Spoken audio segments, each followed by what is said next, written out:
Based on his own short film, David F. Sandberg's feature-length debut has a wonderfully simple central premise: fear the monster that lurks in the dark. Though it occasionally gets bogged down in an on-the-nose screenplay, Lights Out is an otherwise quite relentless horror flick that plays on basic childhood terrors with great efficiency.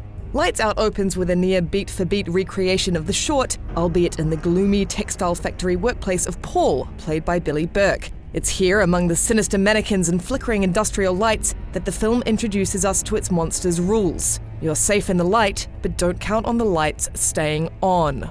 It's a powerful hook, explored to disquieting effect as Lights Out introduces us to the fractured family the demon seems attached to.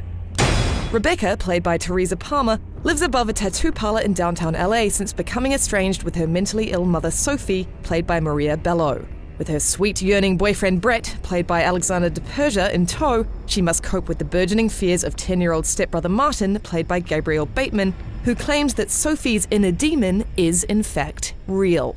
There's a great deal of tension born from the strained relationship between mother and son. Bello does an excellent job at dancing between maternal and disassociated, and the barely heard conversations between her and unseen demon Diana tap into early fears of our parents losing control. As Rebecca begins to unravel the truth behind Sophie and her friend's relationship, she too comes face to face with Diana. A feral, scratching thing with glowing eyes, made more sinister by actress Alicia Vela Bailey's spider-like physicality, Lights Out's practical creature is its biggest and most terrifying strength. Diana's increasingly frequent visits eventually culminate in a slightly nonsensical intervention in Sophie's oppressive, twisting house. But the plan makes for a wonderfully tense sequence in which the trio desperately try to keep the lights on in the face of Diana's omnipresent ability to turn them off.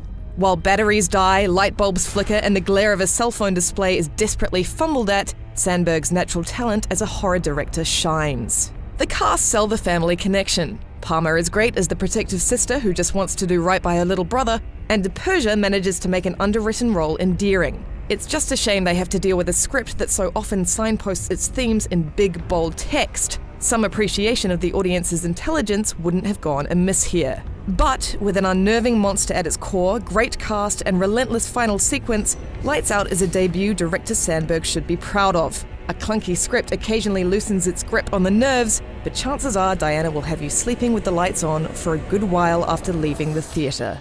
For more on Lights Out, stick with IGN.